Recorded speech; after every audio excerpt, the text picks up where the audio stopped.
Hello out there. I am really excited to share with you my Fluent collection. It is going to be shipping in November of this year. Reps have already been showing this to stores. So if you're a quilt shop owner and you want to have a really close look and hear my explanations and inspirations for the fabrics, this is your show. And if you want this beautiful kit to be part of your offerings, you need to get your orders in this week because I think the cutoff is on Monday.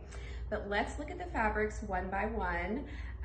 Right after I tell you the general inspiration behind Fluent, or mostly why I use that word. So if you've been following and using my fabrics for as long as I've been doing them, or even for just the past couple of years, you'll probably notice that I love using the collection title and the narrative, not just to strictly illustrate the idea and the concept, but I also really just like to use the idea as I'm working on the collection, and even the names of the fabrics kind of are part of the story.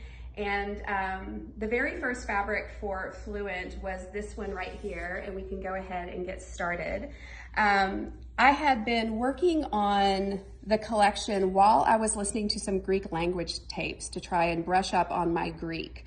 And so I was thinking about the idea of languages. And at the same time, I was drawing this flower. I showed pictures of this flower on Instagram last year and was asking if anyone knew the name of it because I just bought it and I thought it was so absolutely beautiful. These little kind of wheat-looking stalks just explode into these blooms. And I thought that the petals themselves, they started looking like little scalloped skirts. And someone told me that in America we call this a firecracker plant. That's cool. But then another woman said that this is indigenous to Sri Lanka and that it's called a word that means clothing. I don't remember the word that she used, but I loved the fact that my idea of what these looked like was a garment. And in fact, the Sri Lankan name for it means clothing. So I really, really love that. So that's why I named this one Raymond. And the nice thing about this one, like I like to do with so many different fabrics, is that it's two things in one. It sort of has a trailing vertical, so it works really well as a whole piece, but it also has these beautiful clusters of bouquets for fun, fussy cutting opportunities. This was the very first colorway that I worked on, and I just love how saturated that background pink is. So it's just a really stunning and kind of tropical look at that flower. And this, I believe I just called this one Tilted. So I was really inspired by the idea of fluency and worldliness and ethnic pattern making and arts and crafts and textiles. And I was sort of thinking about tiles, hand-painted tiles that you can, I think every culture just about has a hand-painted tile style. And so this is sort of a mix of some motifs that I really enjoy, of just that sort of like droopy but really sweet flower. And this one, because it's printed and it's printed on the exact 45-degree angle, so it's really great to cut some bias strips out of that and stems. I have some fun project ideas to show you with that feature. And then also just as kind of a graphic, you know, if you cut this as a block and then turn it the other way, you can end up with some really nice features. So that's Tilted. And this one is called Vestment. I absolutely love this. I love lace. I grew up around all these beautiful Greek hand lace or hand crocheted lace doilies that covered all the tabletops in my house. And I really wanted to kind of set that into a vertical repeat. And I think that would be incredible as like a shift dress or even for a backing. So you can get some really nice striped elements out of this one.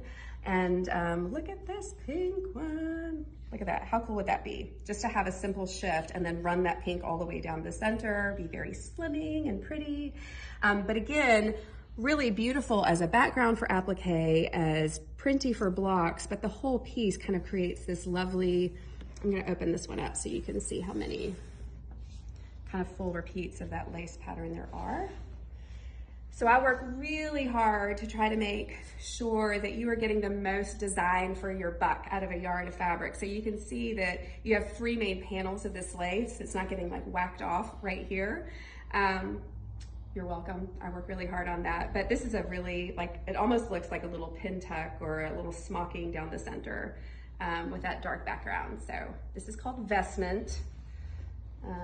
Those of you that grew up in the Catholic or Orthodox Church would appreciate that.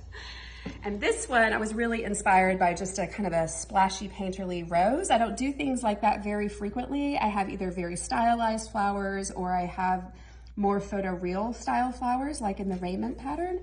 But I really wanted to have a loose hand on this rose and give it a really painterly quality.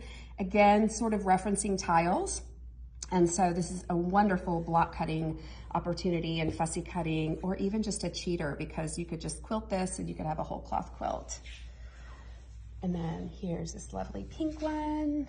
What did I name this one? I have to look on the selvage because it's not coming to me at the moment. It might just be called Tiles or something. It's called Rose Tile. Good thinking, Anna. Okay, so that's called Rose Tile. Comes in 2 colorways. And I just indulged in this one. Again, almost every culture that has art as the very center of the culture has some style of paisley. I don't know if this is exactly a paisley. I'm not extremely well versed on the history of paisleys, but I know lots of them come out of India and they're so incredible. But lots of cultures have a style of paisley. And so I wanted to do this one. And it was just such an absolute dream to draw and create all these different pathways. And I usually have lots of plans for a fabric before I start drawing it, but I really just let myself be free on this one to see what would happen. But it naturally started taking these little pathways, and I was thinking about the world and travel, and so I called this one Passport. And I'm really, really excited about this. It kind of also reminds me a little bit of my Bohemian collection because I have some sort of paisley styles.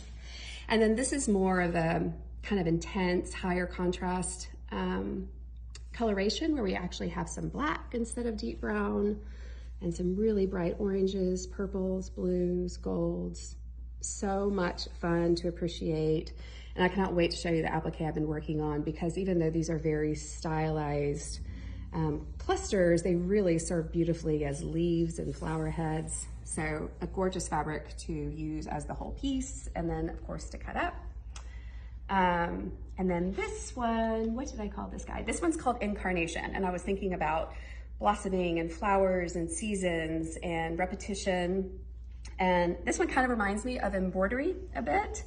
So I have lots of regularity, unlike the paisley one, which is a little bit more kind of free-flowing. This one reminds me of like a repetitive embellishment on a textile. So we have this nice deep black background and some really natural greens and yellows in there and accented with purples. The screen print on this is just absolutely crisp and beautiful, really fun to cut up.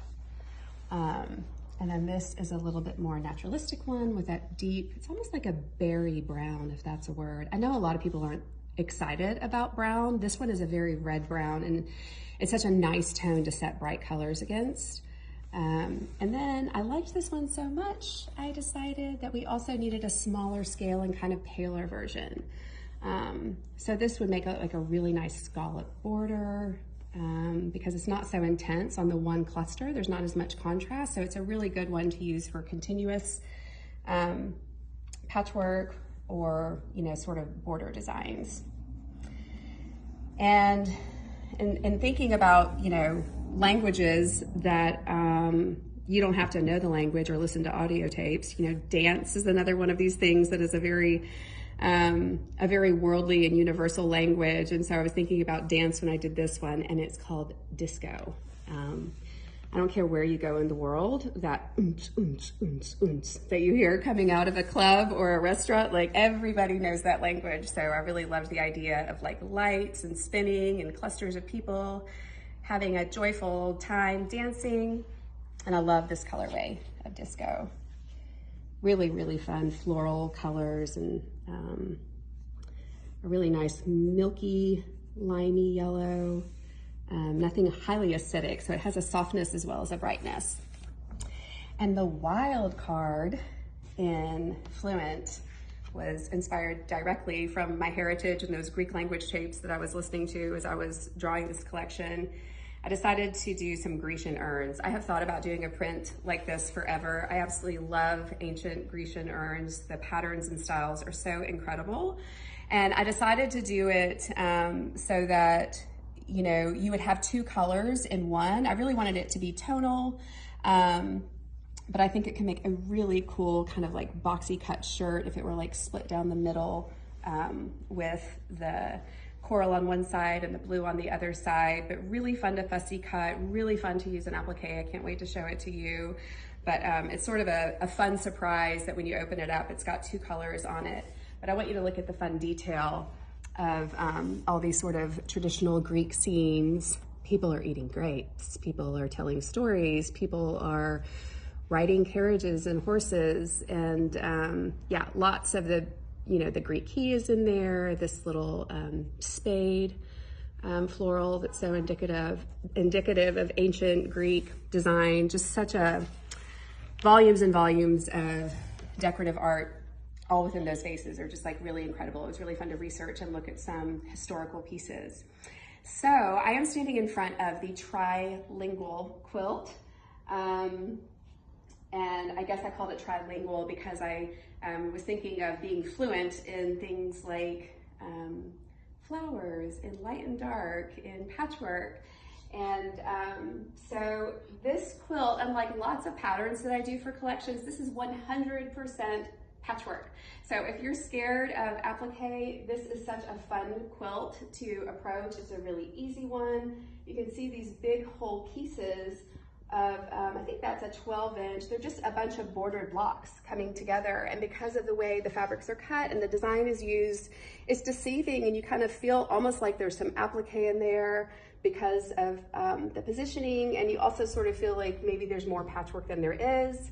You can see that tilted fabric we've cut really specifically on those designs. That passport paisley, any place you cut that fabric, it's gorgeous. We have just these little cornerstones of solid here, but we also really specifically cut that vestment lace just on those edges where that lace is meeting the more solid background. So this pattern is going to be a kit coming from Free Spirit. So tell your retailer you have to get the Trilingual Quilt using Fluent fabrics. It's going to be a really fun one. There's not a club that goes with it, but of course, if you ever want help, you're welcome to hit me up on Instagram or send me an email. But this is a fantastic pattern, and I think it really shows off the really kind of diverse textures of the collection, as well as the scale of the different prints. So super excited about that. But I also have slowly been working on this applique piece. I'm not quite sure if it's going to turn into a pattern. Those of you that have been part of my Applique Stories Club, where we really just build these beautiful and kind of organic applique vignettes and just tell stories and make scenes and applique them down, whether you're doing it with sashiko style stitching or raw edge or on the machine or turning your edges. This type of applique will not be new to you. This is just a much bigger one than I tend to work on. But you can see what I did. I only took 1 yard of that Grecian urn fabric, which, by the way, face to camera, camera to face, I named it Earn It. How good is that? I've earned it, and it's finally on fabric, and I'm super excited. So that Earn It yard, I took 1 yard of it, and I separated the, I'm gonna grab it so I can explain it. So I basically took, to make the background, I cut out the coral part, and then I seamed the blue together. Okay, so then I had all that coral to cut the vases from, and I have this blue as the little background in the middle, and then I framed it with that vestment in blue, and then I'm in the process of appliquing all these little urns in place, and it's taking a lot of time because normally, you know, I'm using my template shapes, which are wonderful. I have some fantastic templates for you, but I really just let the fabric be my guide and have been cutting around all these designs. And remember I was telling you that like the florals are fun to cut, but those paisleys have made such beautiful additions to these bouquets in treating them like flower heads. And and treating them like leaves and flowers. Like, it has just been such a joy. And here is where I cut that tilted on that little diamond pattern, as well as cut it down the other side. I'll grab that fabric too. So some of them have been cut on this piece, and then some of them have been cut with the diamonds down the middle. But it makes a really striking design that's continuous. Lots of times it's hard to cut on the bias and have a regular pattern. But this one was made like almost exactly and perfectly and explicitly for that purpose. So you can see here that I have on this outer part and on the sides, I've got all this stitched down, but I still have these guys raw. So I'm very slowly going along and stitching all of it down.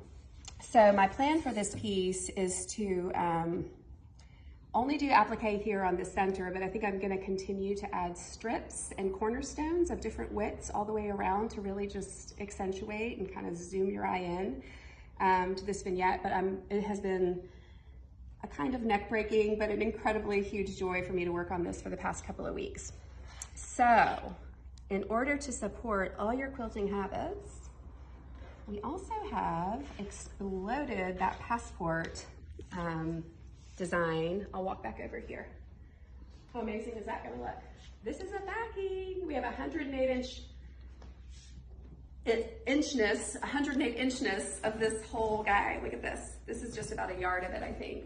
But we exploded that passport paisley design, large scale, lighter, brighter color.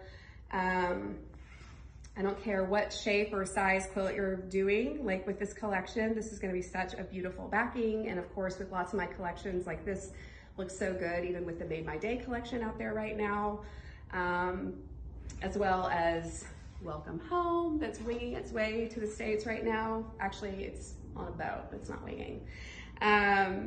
But yeah, so I'm very excited to have this style of a backing. I have lots of floral ones, but I was super excited to design this one for this collection. I thought it was absolutely perfect. So that is the big, beautiful world of Fluent. And again, it's gonna be shipping in November, fingers crossed. Shipping has been a little bit funny. But so this is my fall winter collection, available to order from your reps right now if you're a shop owner. And again, this quilt pattern is going to be a kit. So it will come to the store packed and ready as a kit. You don't even have to cut it. How good is that? But that's Fluent. I hope you love it. If you have any questions about the collection or want to know anything else about the inspiration, you can just leave me a comment and I'll get back to you. Thanks for listening. Have a great day.